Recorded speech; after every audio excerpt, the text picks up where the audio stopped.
E aí, meu amigo, minha amiga, seja bem-vindo ao nosso Papo de Sacristia. Meu nome é Marcos e com os meus amigos Davi, nosso amigo Bruno, Opa. nosso superestimado Padre Samuel. Obrigado. Superestimado. Fico inchado.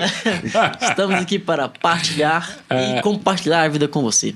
Bom, se você é um bom leitor da Bíblia, né, um bom católico, um bom cristão, já deve ter percebido que nós temos 4 evangelistas. Como diria nosso amigo Davi, será que os evangelhos são a coisa mais importante que Jesus não escreveu? Acho que é uma boa provocação, né? Eu só jogo a frase, eu não tenho que comentar nada, já fiz o trabalho. E eu fico me perguntando também se eles escreveram, né? Porque muito possivelmente não são autorias daqueles que estão lá. Eu acho que talvez o único evangelho que seja realmente escrito por aquele, né, que dá nome ao evangelho seja Lucas. Os outros todos é muito possivelmente que não. A gente tem que se lembrar também que os nomes, a maioria dos nomes antigos, não só de artistas como escritores, não eram só os nomes, eram escolas. Claro. Né? Então, não necessariamente as esculturas de Botticelli, foi ele realmente que fez. Ele pode ter idealizado, mas quem fez foram os outros alunos dele. Talvez os escritores do evangelho tenham sido também escolas, né? Escolas literárias que hoje a gente não entende mais como escolas literárias. Claro, até de como acordo livros, com né? isso, mas isso aí é um passo para você chegar na missa e falar assim, leitura do evangelho, De alguém. da comunidade. A segunda é Não, como... isso também é uma loucura. Não, vamos Mas é um passo. Vamos separar bem as duas coisas. A primeira coisa é considerar isso que o Davi colocou. Existe uma comunidade que é o contexto vital de onde surge aquele evangelho. Porque esse nosso conceito de autoria, ele é muito contemporâneo. Shakespeare, por exemplo, é um grande plagiador. Embora ele coloque bastante questões pessoais nas suas obras, ele pega muita coisa de uma aqui, desloca de uma outra aqui, assume uma coisa de uma peça aqui e acolá. Então, quer dizer... Então, o ser ou não ser é muito profundo nesse sentido. Exatamente. E hoje ele teria problemas com a CAPES, né? Certamente. Porque tem muita coisa ali que não é dele, né? E as peças que eram dele, ele escondia para ninguém plagiar, né? Muito interessante. Então, no caso dos evangelhos, é mais ou menos isso. Quer dizer, nós temos uma comunidade, uma recepção que se torna texto. Agora, não pode ser isso aí que o Bruno falou, porque, em primeiro lugar, porque canonicamente atribuiu-se ao evangelista, e em segundo lugar, porque alguém teve que escrever. Então, sim, nós tivemos que ter um agiógrafo. E não dá conta de fazer uma reunião sobre vasilha suja na empresa, quanto mais uma comunidade escreveu o evangelho. Claro que não foi uma comunidade que escreveu. No influxo de uma comunidade, inspirada possivelmente no evangelista, no apóstolo, se escreveu o evangelho, né? Agora ele deve ter deixado, sei lá, alguns escritos perdidos, né? Quem? No caso dos evangelistas. É possível.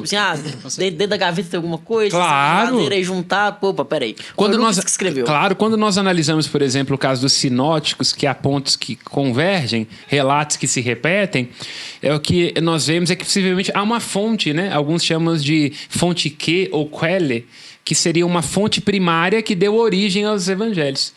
Sobretudo, origem ao evangelho de Marcos, que é aquele a narrativa mais primitiva de todos, o evangelho de Mateus, que está muito parecido com o evangelho de Marcos, e depois o evangelho de Lucas. João é uma outra coisa. E o que seria exatamente evangelho sinótico? Seria bom para contextualizar. Claro. E aí, quando você fala também que tem uma raiz primitiva ali entre os três, o que você quer dizer com isso? Que João era um cara antipático, que não combinava com ninguém, e aí não quis fez parte do clubinho, o que aconteceu? Literalmente isso, né? Eu diria que Santo Irineu e as segundas cartas, a primeira, segunda e terceira carta de João é que salvam o evangelista João. Ele quase não entrou. Porque João tem uma perspectiva totalmente alternativa com relação à visão que ele tem sobre Jesus, daí sinótico ou não. Então, dizer que os evangelhos de Mateus, Marcos e Lucas são sinóticos, sin do grego é junto, ópticos, de onde vem olho, né? Então, eles têm uma visão mais ou menos igual, uma perspectiva. O caso de João é um evangelho alternativo. Os admiradores do homem e João não. Possivelmente tiveram a mesma inspiração, né? Ou a mesma fonte, vamos dizer assim. O caso de João, não. João é uma comunidade quase sectária, quase não entra. E uma curiosidade... Pensa numa heresia na história da igreja. Qualquer uma, não precisaríamos de dar um nome. Protestantismo, por exemplo. Que esse cara. Nem precisava dar nome. O senhor pediu uma heresia. Mas aí ele quis dizer assim, é um combo de heresia. Isso, né? então... Pensa numa heresia na história da igreja baseada no evangelho de João. A maior parte dos problemas na história da igreja, heresias, interpretações equivocadas são tiradas de trecho do Evangelho de João. Então ele realmente tem uma visão muito alternativa de Jesus. Uma alternativa como assim? Ele escreveu um Jesus mais paz e amor. Não, muito pelo contrário. Jesus de João é mais bombástico, por exemplo. Ele é antissemita. Quase que antissemita. Ué, mas é judeu antissemita? Como é que faz isso? É igual o eleitor de Bolsonaro claro, que luta pela liberdade? Meu Deus do céu, uma generalização. Estou dizendo assim, o Jesus de João ele tem mais problema com os judeus. Por exemplo, se você vai no Evangelho de Mateus, lá vai dizer que é possível que haja escribas do reino dos céus, né, que tiram coisas boas e antigas. Né? Agora no Evangelho de João, não, os judeus. Então, os outros evangelhos dividem-se a fariseu. Jesus até tem relações com alguns fariseus, com alguns mestres da lei. Ele conversa com Nicodemos, né? José de Arimateia. Para João, não. Se você é judeu, você já está fora. Já começou errado. Está nas trevas, nem adianta tentar. Então, é uma perspectiva diferente. E uma outra, já te dou a palavra rapidamente, é que se observar bem, os evangelhos sinóticos, eles deixam muito claro a primazia do apóstolo Pedro. Como ele é chamado, em Lucas é lindo, aquela pesca milagrosa. No Evangelho de João, não. No Evangelho de João, quem são chamados primeiros é João, Tiago, e Pedro é chamado porque André vai atrás dele. E aí, ao que tudo indica, no início da comunidade de fé, nós tínhamos uma comunidade que considerava mais uma primazia do apóstolo João, em oposição àquela mais ligada aos sinóticos, uma primazia do apóstolo Pedro. Do apóstolo Pedro. Pedro não é uma figura de destaque no Evangelho de João, diferente dos sinóticos. Então você tem ali indícios de uma comunidade revolucionária, Che Guevarista, sectária. La revolução. Você vai continuar nessa linha aí, vai ter protestante comentando aqui que, na verdade, a primazia era de Tiago, que Pedro...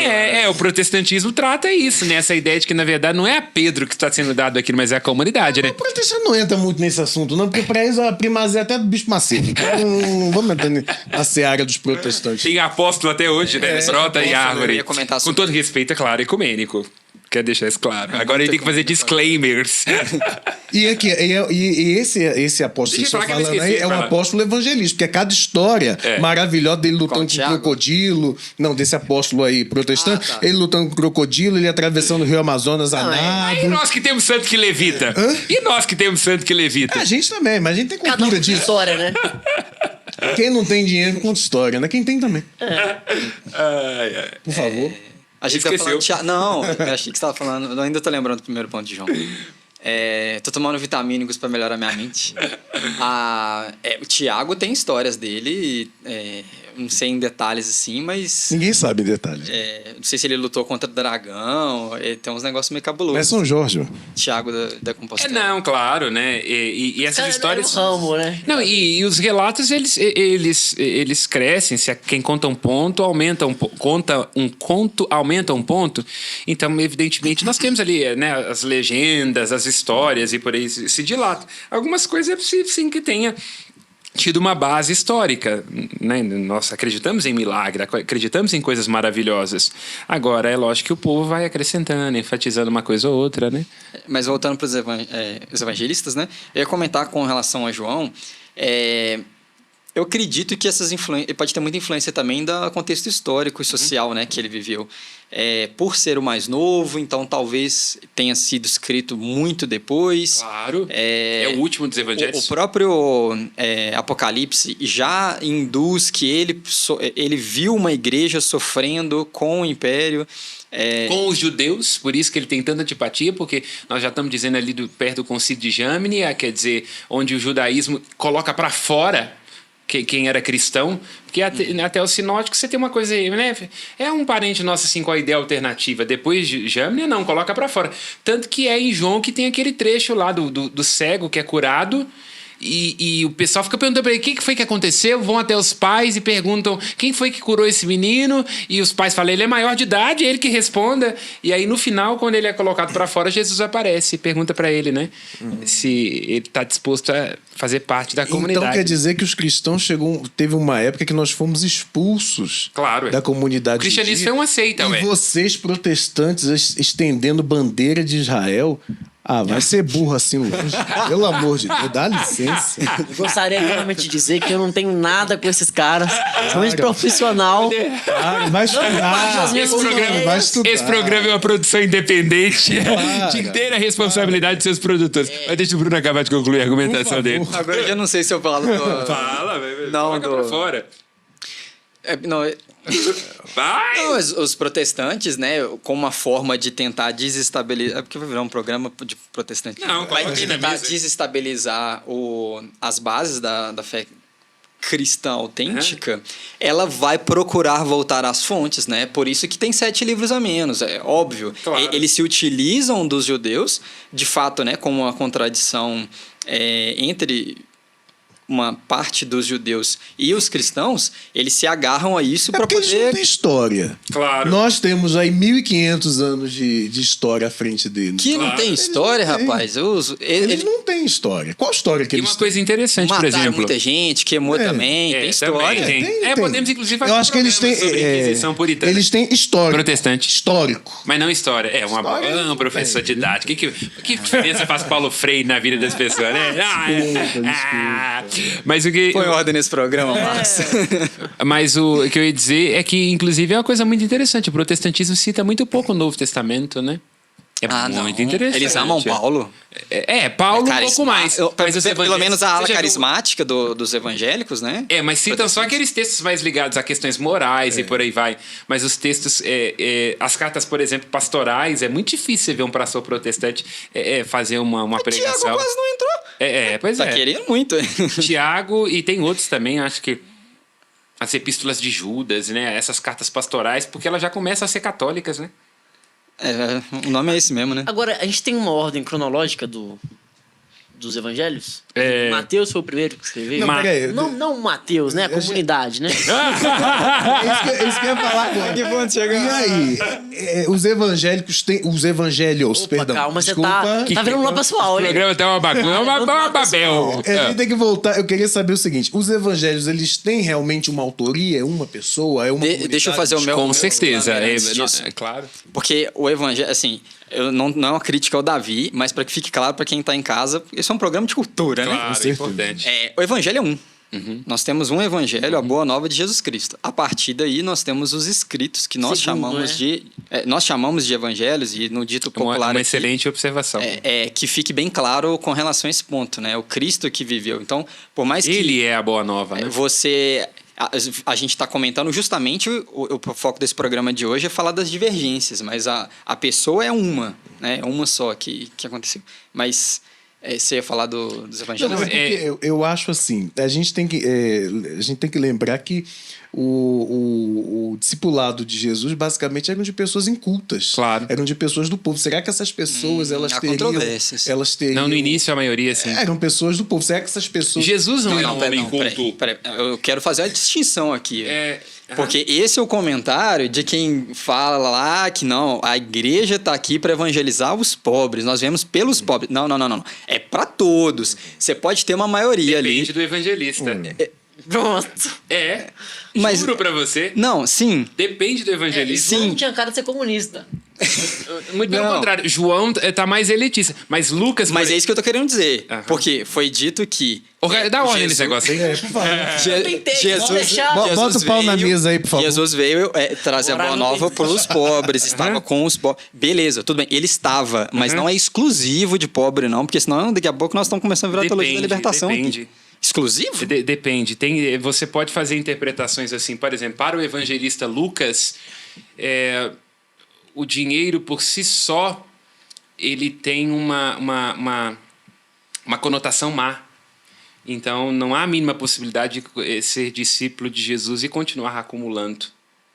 Então, para o evangelista Lucas, se você é rico e é seguidor de Jesus, tem um problema muito grave. É quase como uma incompatibilidade. Então, se for pensar bem, né? O evangelho comunista, lógico que isso aqui não, né, vai provocar, né? Seria o evangelho de Lucas. Se você segue Jesus e continua com seus bens todos intactos, então... Então, Lucas era vermelho.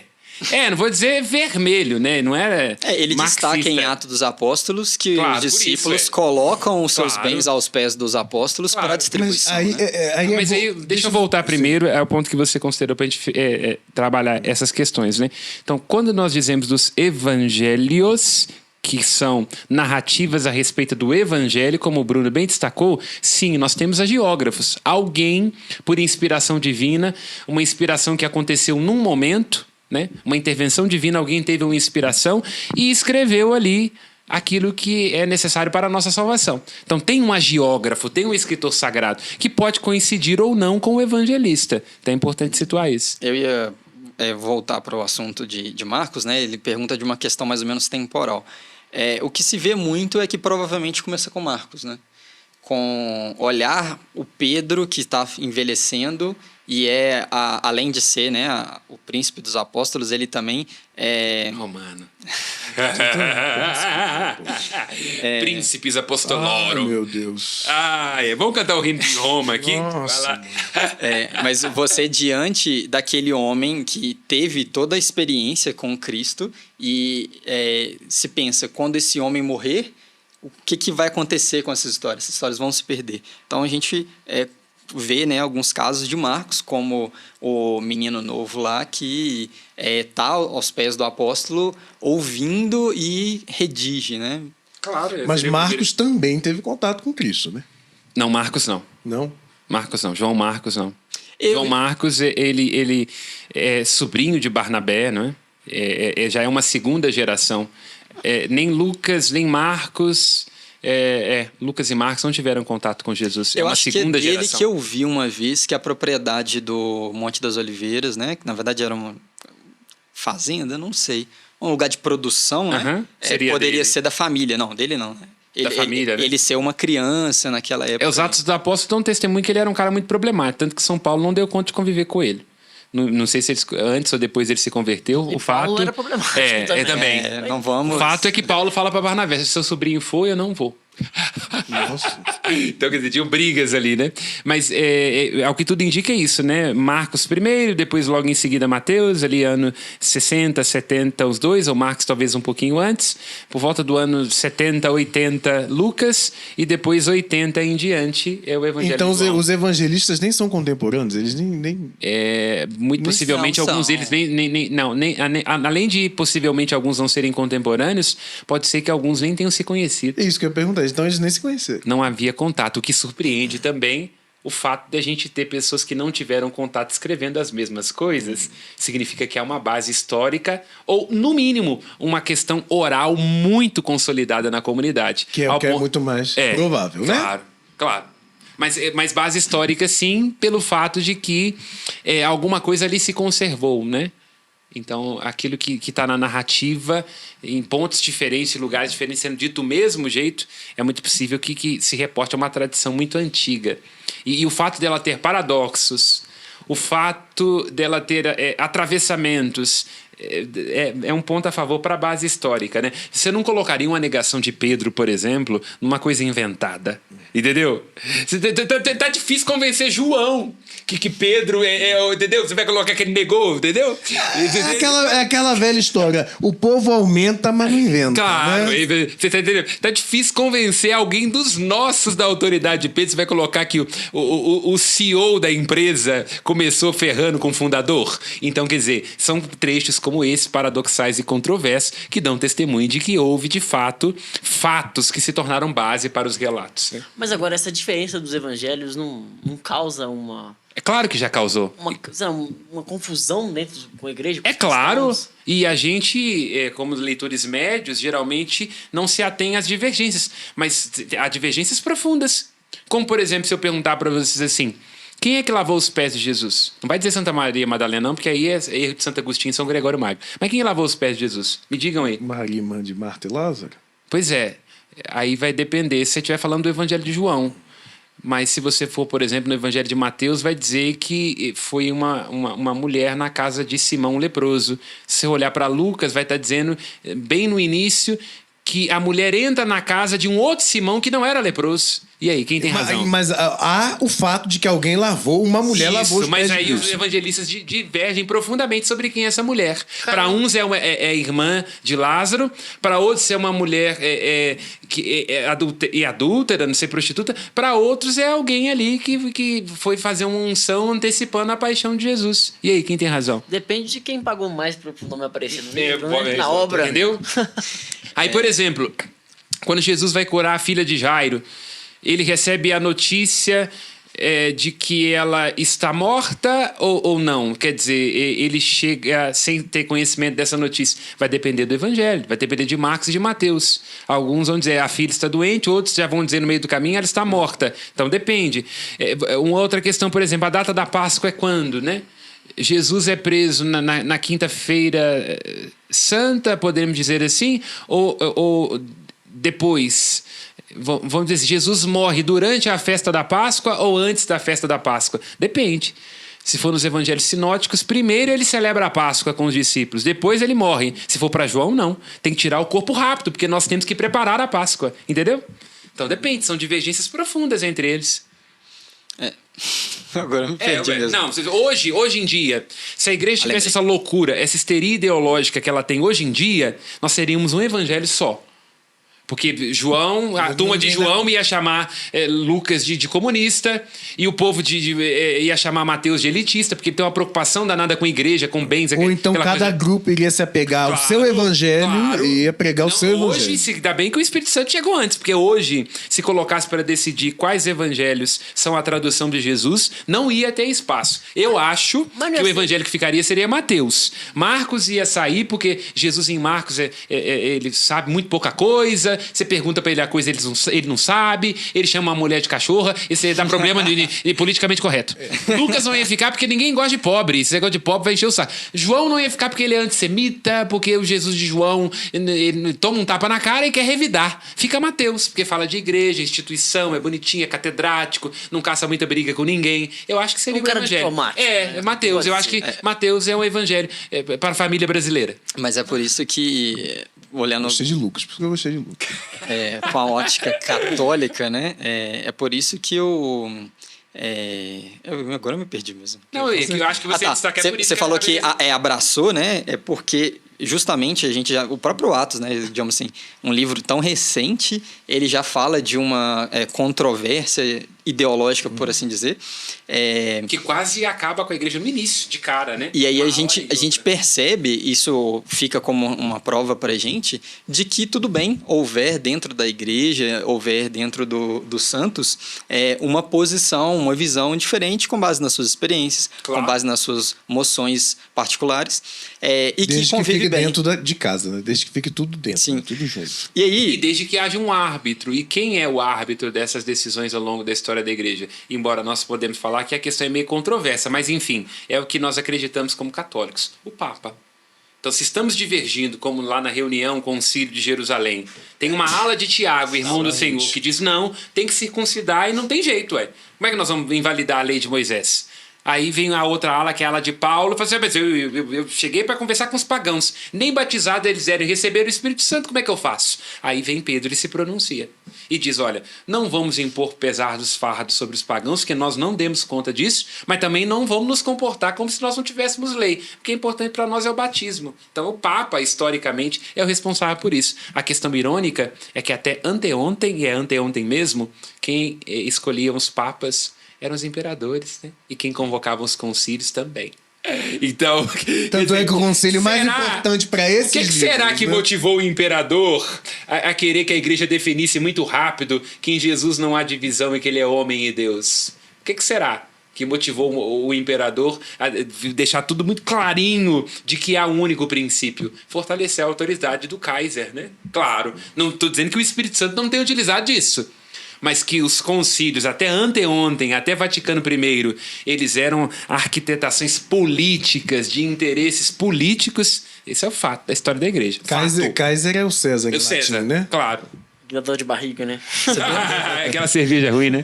Mas aqui, vamos dar um passo atrás. Antes de a gente falar da escolha do porquê dos 4 evangelistas na Bíblia, eu queria dar um passo atrás. Você vai falar dos evangelhos que não são evangelhos?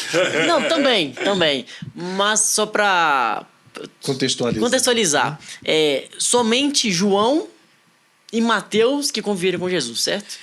Se nós considerarmos ele como os autores de fato, são os 2 que foram apóstolos dele, né? Sim, e aí Lucas e Marcos... Lucas é discípulo de Paulo e Marcos discípulo de Pedro. Pronto, fechou. Eu passo atrás que eu queria dar. Agora, a gente pode entrar na questão que você falou. Por que o dos 4 e os apócrifos? Isso. Por que eles foram excluídos? Então, isso é uma coisa também que gera muita confusão, porque as pessoas falam assim, a Igreja Católica tirou os evangelhos, ela que escolheu. É claro que não.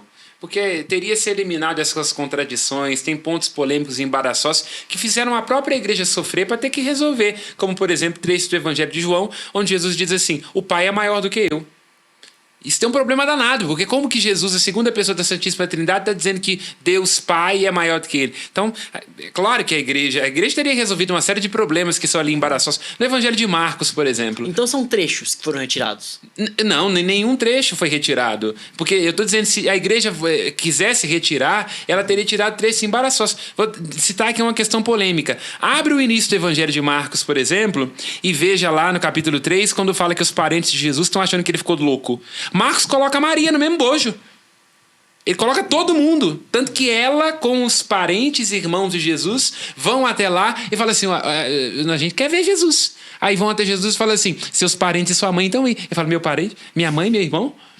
Quem faz a vontade? Olha para você ver que coisa interessante. Então, quer dizer, no Evangelho de Marcos, se nós seguimos essa linha, até Maria parece que não estava entendendo muito bem o que tinha acontecido com o filho dela, não. Agora, é lógico, quando nós olhamos o Evangelho de Lucas e de João, nós temos uma outra compreensão. Então, por isso que eu estou dizendo, a igreja não modificou, não tirou nada. Nós tínhamos critérios para definir isso. Primeiro, se o Evangelho tinha uma origem apostólica. Segundo, em que língua foi escrito, se já circulava na comunidade primitiva. Então, isso sempre foi um critério. Quer dizer, desde o princípio, esses textos circulam entre nós. Quer dizer, há aqui ensinamentos conforme a doutrina, onde tem coisa esquisita. Tem umas histórias meio mirabolantes aí, de Jesus abrindo água, matando menino que briga com ele na escola, ressuscitando passarinho de barro. Então esse foi o critério. Tinha evangelhos assim? Claro, os apócrifos ainda tem, né? Pode se consultar, isso aqui é domínio público. Acho que briga de escola. Né? Briga de escola, ele matou o menino depois de uma briga de escola. Imagina, que coisa horrível pro pedagogo. Será que Paulo Freire dava conta disso? Piaget? Já pensou? Ué, mas vamos supor. Maria Madalena casou com Jesus. Exato. Todo mundo aqui passou pela escola, todo mundo tem vontade de matar algum colega. Imagina o problema, né? O cara abriu o Mar Vermelho, né? E fala assim: meu pai destruiu com enxofre Sodoma e Gomorra por muito menos. E outra coisa, imagina. É melhor Jesus matar um colega de escola do que ele falar assim: eu vou chamar meu pai pra você. Exatamente. Eu também acho. Mas evangelhos apócrifos, por exemplo, que falam de rixas de Pedro com Maria Madalena, sentindo ciúme pela relação que ela tinha com Jesus. Mas alguma religião considera esses evangelhos? Atualmente não. A protestante vai considerar, se for conveniente, né? Não, eles foram se perdendo no tempo, quer dizer, porque foi sendo claro desde o início que eles não eram conforme aquilo que se cria. Então não é que a igreja tirou ou colocou. A igreja só foi determinar oficialmente, sabe quando? O cânon da Bíblia, sabe quando que a igreja determinou o cânon fechado da Bíblia? Chutem. Século IV? Muito depois? Vai falar de Trento, não? Concílio de Trento. Não. É claro. O Denziger apresenta a lista antes? Não. Mas como tá lista errado? Oficiosa, como alguma coisa outra. Mas a igreja só determina, ela só fecha o cânon, ela só fecha o cânon, os sacramentos, em Trento. Isso não é fala de protestante, não? Claro que não. Isso foi quando? Porque para a igreja católica isso em si não era um problema. Hoje que nós estamos com um pouco mais de problema com essa questão, né, de preocupação de opiniões divergentes e por aí vai. Tinha muita coisa nesse samba do crioulo doido. É só em Trento que ela começa a sistematizar as coisas.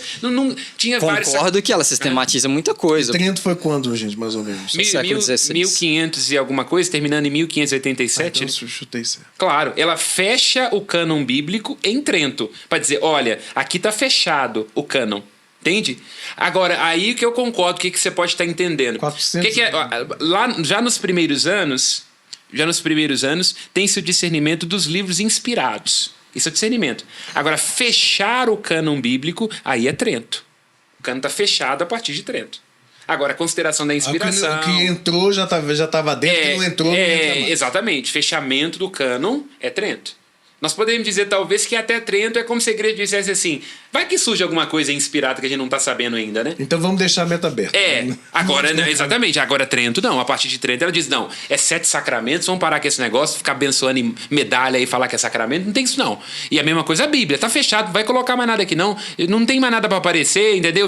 Todo mundo já teve expansão marítima, entendeu? Não vai aparecer nada de novo, não fecha esse negócio aí. Para espalhar a fé tinha que estar fechado. Claro, isso também, né? Você tem que ter uma promessa. Não. É porque, usando essa lógica do padre... Imagina se os índios colocam uma coisa tão sofrendo com a América Latina aí, querendo colocar Pachamama. Imagina. Pois é, Pachamama vai pagar no fundo. Aparece um índio que fala que teve um encontro com Jesus. O Papa deu a louca do Vaticano. A Índia falando lá que viu Nossa Senhora. Se o cano não tivesse fechado, a igreja tava... Imagina, teologia da libertação sem cano fechado. Vamos colocar aqui um trecho de Educar para a Libertação, porque isso aqui... Aí tudo entra, né, se quando não tivesse fechado. Gente, mais uma vez, disclaimer, é brincadeira, é ironia, para descontrair. Mais ou menos, né, gente? Confundindo de verdade. Então, beleza, pra fechar essa parte do Fechar assunto. o cânon aqui. Fechar o cânon aqui. Os 4, então, foram determinados por uma boa lógica da igreja. Pela assim. catolicidade, isso é que é importante. Não é a igreja como uma ação arbitrária, é o respiro da igreja, o sensus fidei. Então, quer dizer, a igreja como católica, em todos os lugares, em todos os momentos, ela diz se é conforme a fé ou não. Tanto que é um consenso para além dos dissensos. É um consenso com os ortodoxos, é um consenso com as outras igrejas particulares suiures ligados a Roma. Então, quer dizer, não é que a igreja é como um ato do Papa. Não, nós respiramos isso aqui. É conforme a fé, pertence à nossa tradição. A tradição, é isso que os protestantes não entendem, ela é anterior à Escritura. Sim. Agora, uma outra dúvida. Beleza, são 4 evangelistas, né? Tinha alguma outra comunidade que... Claro, muito possivelmente, né? Que é conhecida, por exemplo, sei lá... Eu diria uma certeza, comunidade, né? uma comunidade que poderia ter gerado um evangelho e quase... Um evangelho não, uma das cartas lá e por aí quase não gerou. Antioquia, por exemplo. Santo Inácio, que é um varão apostólico, quer dizer, alguém que ali conviveu com a geração dos próprios apóstolos, uma das cartas dele poderia ter entrado. Assim, mas como assim? Ué, não entrou carta de Timóteo? Poderia ter entrado carta de Santo Inácio de Antioquia. Ou de São Policarpo de Esmirna. A nota de cor estava alta. Entendeu? Né? Nós podemos considerar isso. O fato é a igreja discerniu Santo Inácio. Não foi inspirado. Entendeu? Era o Enem dos É apóstolos. por isso que eu dizer, na igreja não é aquele critério para dizer sim, que ela colocou o que ela quer. Porque se fosse isso, ela teria colocado Santo Inácio. Por exemplo, tem cartas de Santo Inácio onde se faz a menção da igreja católica ou São Clemente Romano. Então, se a igreja católica quisesse manipular as coisas, ela teria colocado isso dentro do cânon dela, porque ela estaria por cima da carne seca, porque são cartas que já deixam muito claro que desde o início havia uma organização, havia um papa, um príncipe, entendeu? E se ela quisesse modificar, ela teria colocado isso dentro do cânon. Por que ela não colocou? Porque os evangelhos e a autoridade sobre não são de posse da igreja. É Deus quem inspirou os evangelistas, mas não a essas igreja. cartas não se tornam apócrifas, se tornam? Não, elas são patrimônio. Clemente Romano, por exemplo, Policarpo de Esmirna, são coisas que nós lemos. Até na Palavra Ladão lê. Sério, ela lê? O que diferencia esses escritos dos evangelhos apócrifos? Não foram inspirados. São maravilhosos. Algumas cartas, inclusive, eu acho que batem nos textos de Pedro, mas não foram inspirados, porque a inspiração, ela não é direito da igreja. Com os apócrifos. Com os apócrifos. Também não foram inspirados. Qual a diferença? Mas o que não coloca eles ali, então, no mesmo patamar? A antiguidade. Por que a igreja vira para mim e fala antiguidade. leia um santo Irineu de Lyon e não leia uma evangelho. Não, ela não proíbe que não leia. Ela só deixa claro que não é uma literatura inspirada. Não tem proibição de ler apócrifos, não. Pode ler, ué. Não há nenhuma proibição para isso. A questão é que você olha... Pode gerar vários erros, né? Doutrinais. Mas a igreja, só no período moderno, assim, ela começou a ter medo com esse negócio de leitura. A igreja nunca proibiu leitura de coisa controversa, não é? Porque se ela tivesse proibido coisa de leitura controversa, nós não teríamos a patrística. O que os padres uma igreja um pouco menos resolvida com essas questões psicológicas. Porque no início da igreja, a igreja no início sempre diferenciou o que é catequese de teologia. A catequese ela tem que ser mais sistematizada, porque ela é para um povo, como lembra o apóstolo Paulo, que ainda não pode consumir alimento sólido. A teologia não, é. Teologia você tem que ir até o contraditório. Santo Irineu, há diversos héreses. Ele vai aos escritos dos hereges, lê aquilo e diz adversos contra os hereges, velho. Você não lê Marx, não lê Freud, não lê Simone de Beauvoir. É claro. Eu recebi um livro aí de um pessoal aí que gosta de xingar as pessoas, mas pode me xingar, não tô nem aí. O livro diz assim, como é que é? Contestando Freud. Tô vendo se eu vou ler ainda. Será que leu Freud? Eu vou ver as primeiras páginas, eu vou ver. Se não tiver lido, se não tiver citações dos escritos dele, eu nem vou ler, desconsiderar. Você não leu, você não se imergiu no pensamento do autor? Para discutir. Claro. Ah, porque eu não quero, porque a igreja diz que não é assim, meu querido, então vá pra catequese. Vai ver um vídeo de um padre influencer, vai rezar de madrugada. Teologia não. Não, teologia é confrontação, argumentos à exaustão. Santo Tomás de Aquino, contra, o contrário, parece que não, tem que levar à exaustão. Uma coisa é catequese, outra coisa é teologia. Então vocês aí fiquem no Will Cat mesmo, tá bom? Eu não cheguei nesse nível, não. Eu tentei ler o Manifesto Comunista, mas não dei conta, não. Um dia ainda chegou. Então, não no seu caso. Mas né? eu assim, entendo. Uma outra pessoa. Então, não você, né? Não se preste a criticar o comunismo. Se não leu, se não conhece as bases, não levou à exaustão, não critique. Porque os padres da igreja iam chorar de vergonha. Aí é uma pedeuta, né? Você está criticando uma coisa que você não leu. E no caso, os evangelhos... Aí você vai tomar de protestante. Os dizes. Os evangelhos apócrifos, eles ficam como se fosse realmente uma coisa à parte da igreja ou fica como se fosse um patrimônio mesmo histórico? Um patrimônio histórico, literário. Vou te dar um exemplo. Quem nos disse que São Joaquim e Santana são os avós de Jesus? O evangelho apócrifo de Tiago. Entendeu? Então tem coisas que a igreja assimila que vem dos apócrifos. Então, tipo assim, não vou jogar o bebê fora com a água do banho, claro, né? Tipo porque isso. não estão dizendo que a coisa é ruim. A igreja não está dizendo que é proibido de ler. O que ela está deixando claro é que eles não estão no mesmo nível de Mateus, Marcos, Lucas e Tipo João. assim, ele não entra aqui, mas ele fica aqui na reserva. E a igreja, inclusive, pega coisas interessantes deles. E do ponto de vista literário, por exemplo, você pode considerar coisas dos apócrifos. Às vezes eles podem dar bases históricas. É isso que eu ia falar. Então, eles servem como base histórica, mas não serve para entrar na mas a igreja Bíblia. diz assim, olha, é a base histórica, mas tipo assim, é tipo Fafiche, essas faculdades, assim, entendeu? Tem um ar diferente.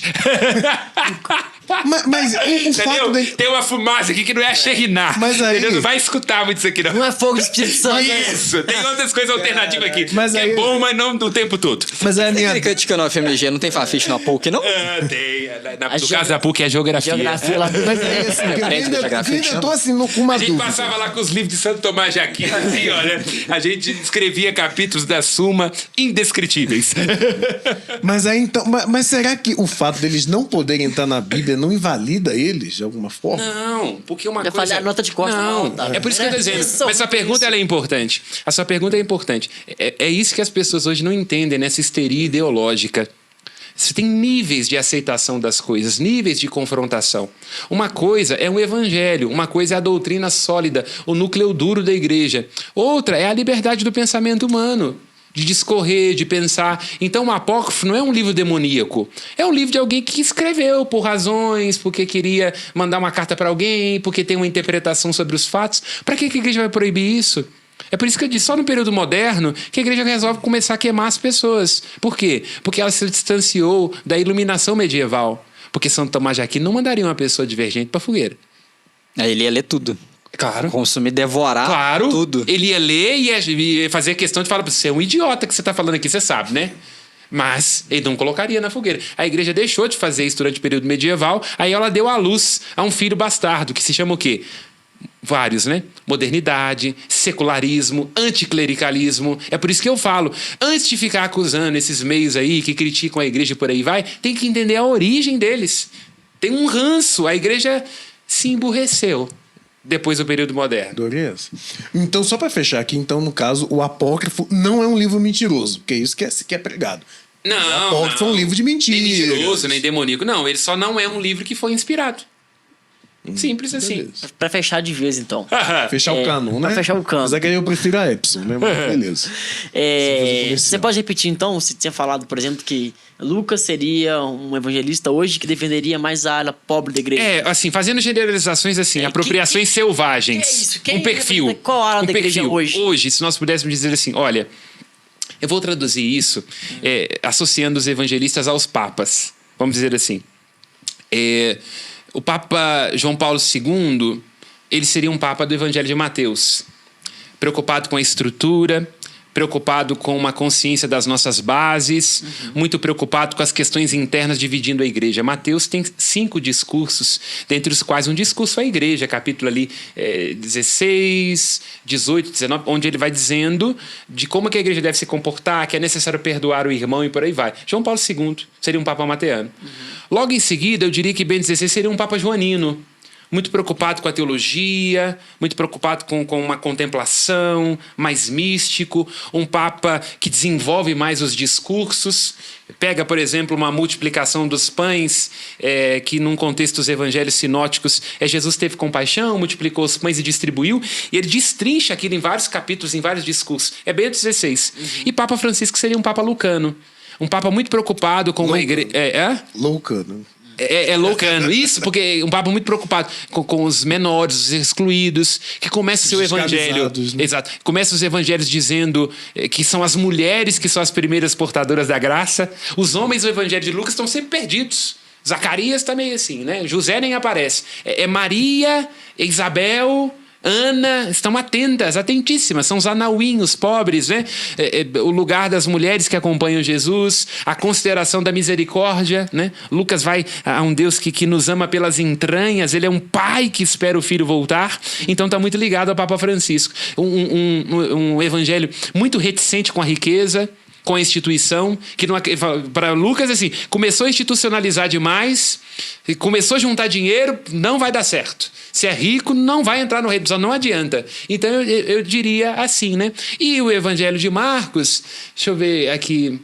João Paulo I? Foi rápido. Nessa brincadeira, né, seria alguém... Não, eu não diria João Paulo I, mas eu diria também que estaria ligado um pouco ao Papa Francisco, no sentido assim, o Evangelho de Marcos acredita na objetividade e no profetismo. Jesus no Evangelho de Marcos é um autêntico profeta, um homem que vai sofrer como profeta, um homem que não tem medo de dizer que os discípulos não estão entendendo nada. E fala assim, até os diabos estão me reconhecendo primeiro, vocês não estão entendendo nada que está acontecendo aqui, então também estaria muito ligado a esse pragmatismo do Papa Francisco.